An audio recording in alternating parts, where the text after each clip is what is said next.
2023 April 14 Ramzan കാലം. അത് ഒരു വെള്ളിയാഴ്ച ദിവസമായിരുന്നു. നോമ്പുതുറയിൽ പങ്കെടുത്ത് വീട്ടിലേക്ക് മടങ്ങിയെത്തിയ പൂച്ചക്കാട്ടെ പ്രവാസി വ്യവസായി അബ്ദുൾ ഗഫൂർ ഹാജിയുടെ കുടുംബം കാണുന്നത് നടുമുറ്റത്ത് വീണുകിടക്കുന്ന വീട്ടുടമയുടെ മൃതദേഹം. നാട്ടിൽ എല്ലാവർക്കും പ്രിയപ്പെട്ടവൻ, മുൻ പള്ളിക്കമ്മിറ്റി ഭാരവാഹി, ജീവകാരുണ്യ പ്രവർത്തകൻ, ഇതെല്ലാമായിരുന്നു അബ്ദുൾ ഗഫൂർ ഹാജി. സ്വാഭാവിക മരണം എന്നതിനപ്പുറത്തേക്ക് മറ്റൊരു ചിന്തയും ആർക്കും ഉണ്ടായില്ല. പള്ളി കമ്മിറ്റിക്കാരെ വിവരമറിയിച്ചു. പിന്നീട് കബറടക്കുകയും ചെയ്തു. ഹാജിയെ അവസാനമായി ഒരു നോക്ക് കാണാനായി ആ ഗ്രാമം മുഴുവൻ അദ്ദേഹത്തിന്റെ വീട്ടിലേക്ക് ഒഴുകിയെത്തി. അവിടെ കൂടിയ ആളുകൾക്കിടയിൽ നിന്ന് ചില ചിന്തകൾ ഉയർന്നു, ചില ചോദ്യങ്ങൾ ഉയർന്നു. തങ്ങൾ ഹാജിക്ക് കൈമാറിയ സ്വർണം എവിടെ പോയി? അവിടെ നിന്നാണ് ഈ കേസിന്റെ പ്രധാന വഴിത്തിരിവുകൾ ഉണ്ടാവുന്നത്. മരിക്കുന്നതിന് 2 ദിവസം മുൻപ് വരെ ഇദ്ദേഹം പലരിൽ നിന്നായി സ്വർണ്ണാഭരണങ്ങൾ വാങ്ങിയിരുന്നു. സ്വർണം കടമായി വാങ്ങിയെന്ന് ചില ബന്ധുക്കളും സുഹൃത്തുക്കളും പറഞ്ഞപ്പോഴാണ് വീട്ടുകാർ പോലും കാര്യമറിയുന്നത്. ഷാർജയിൽ 1-ലേറെ സൂപ്പർ മാർക്കറ്റുകളുടെ ഉടമയാണ് ഹാജി. സാമ്പത്തികമായി വളരെ മെച്ചപ്പെട്ട സ്ഥിതിയിലുള്ള ആൾ എന്തിനാണ് ഇത്രയും സ്വർണം ശേഖരിച്ചതെന്ന ചോദ്യവും ഉയർന്നു. ഹാജിയുടെ മരണം കൊലപാതകമാണെന്നുള്ള വാദം നാടിന്റെ നാനാദിക്കുകളിൽ നിന്നും ഉയർന്നു. ഏറ്റവും ഒടുവിൽ ഒരു അന്വേഷണ സംഘം എത്തി. പക്ഷേ ആ അന്വേഷണ സംഘത്തിനോട് കൃത്യമായി യോജിച്ചു പോവാൻ നാട്ടുകാർക്കോ വീട്ടുകാർക്കോ കഴിഞ്ഞില്ല. അവരുടെ അന്വേഷണത്തിൽ തൃപ്തിയില്ല എന്ന് തന്നെയാണ് അവർ ഉയർത്തിപ്പിടിച്ചിരുന്ന പ്രധാനപ്പെട്ട ആരോപണം.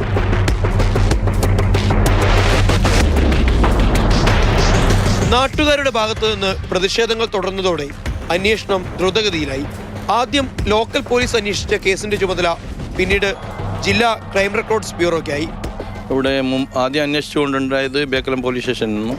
പിന്നെ ആ കേസ് ഒന്നും അതിൻ്റെ പേപ്പർ അത് എല്ലാം കെട്ടിക്കിടക്കുന്നുണ്ടായിരുന്നു. ആ സമയത്ത് SP ഞങ്ങൾ നിരന്തരം SP അടുത്ത് പോകും, SP ശില്പി സാറിൻ്റെ അടുക്കെ. പിന്നെ അവിടെ നിന്ന് crime records bureau DYSP Johnson sir ഇവിടെ ചാർജ് എടുത്തത്.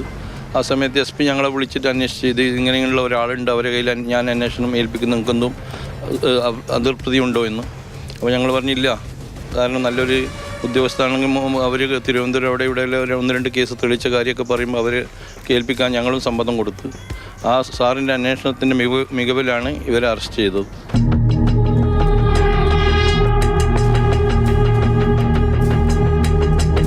പൂച്ചക്കാട് ഹൈദ്രോസ് ജുമാ മസ്ജിദ് ഖബർസ്ഥാനിൽ കബറടക്കിയ മൃതദേഹം 2023 ഏപ്രിൽ 27 പുറത്തെടുത്ത് പോസ്റ്റ്മോർട്ടം ചെയ്തു.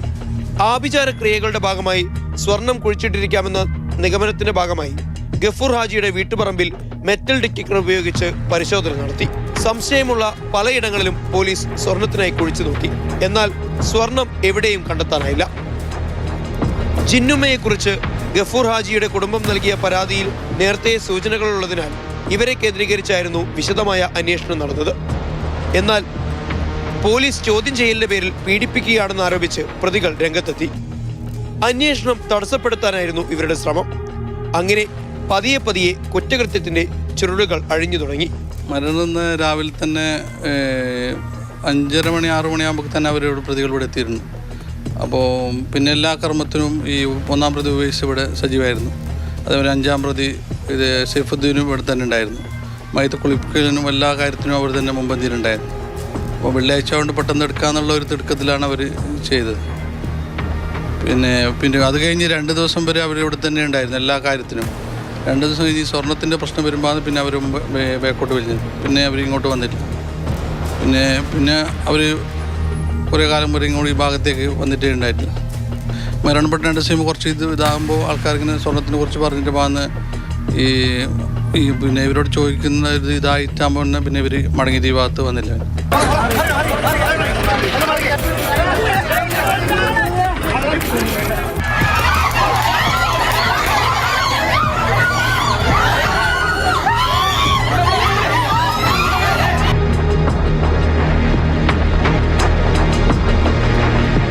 ജിന്നുമ്മയുടെ സഹായികളെ പ്രവർത്തിക്കുന്ന ചിലരുടെ ബാങ്ക് അക്കൗണ്ടുകളിൽ വലിയ തുക നിക്ഷേപം വന്നതായി പോലീസ് അന്വേഷണത്തിൽ തെളിഞ്ഞു.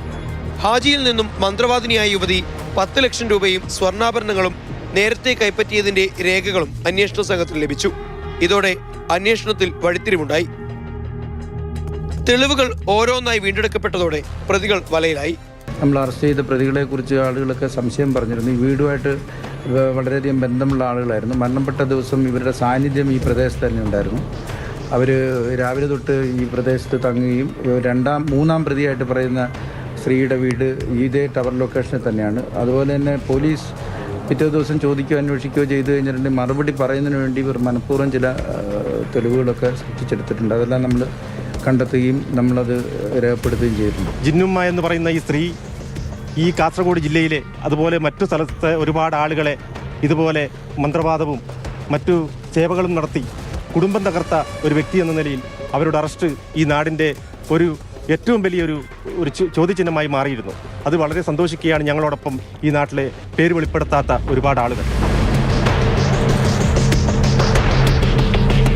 ബാര മീത്തൽ സ്വദേശി ഉവൈസ്, ഭാര്യ ഷമീന എന്ന ജിന്നുമ്മ, മുക്കൂട് ജിലാനി നഗർ സ്വദേശി അസ്നിഫ, മധൂർ കൊല്യ സ്വദേശി ആയിഷ എന്നിവരാണ് കേസിലെ പ്രതികൾ. ഉവൈസ് അബ്ദുൾ ഗഫൂറിന്റെ തല ശക്തിയായി ഭിത്തിയിലിടിച്ചാണ് കൊന്നതെന്ന് അന്വേഷണ സംഘം കണ്ടെത്തി. ഹാജിയുടെ മരണകാരണം കേവലം ഒരു ഹാർട്ട് അറ്റാക്ക് ആണെന്ന അനുമാനത്തിലേക്ക് എത്തുകയായിരുന്നു ആദ്യഘട്ടത്തിലൊക്കെ തന്നെ അന്വേഷണ സംഘം. കൃത്യമായ ഒരു നിലപാടുമായി കുടുംബവും നാട്ടുകാരും ഒന്നിച്ചു നിന്നതോടെയാണ് സത്യം പുറത്തു വന്നത്. ഇതൊരു സൂചനയാണ്. പല കുറ്റകൃത്യങ്ങളുടെയും സത്യം ഇനിയും പുറത്തു വരേണ്ടിയിരിക്കുന്നു. ഷാജു ചന്തപ്പുരയ്ക്കൊപ്പം സാരംഗ് സുരേഷ്, മാതൃഭൂമി ന്യൂസ്, കാസർഗോഡ്.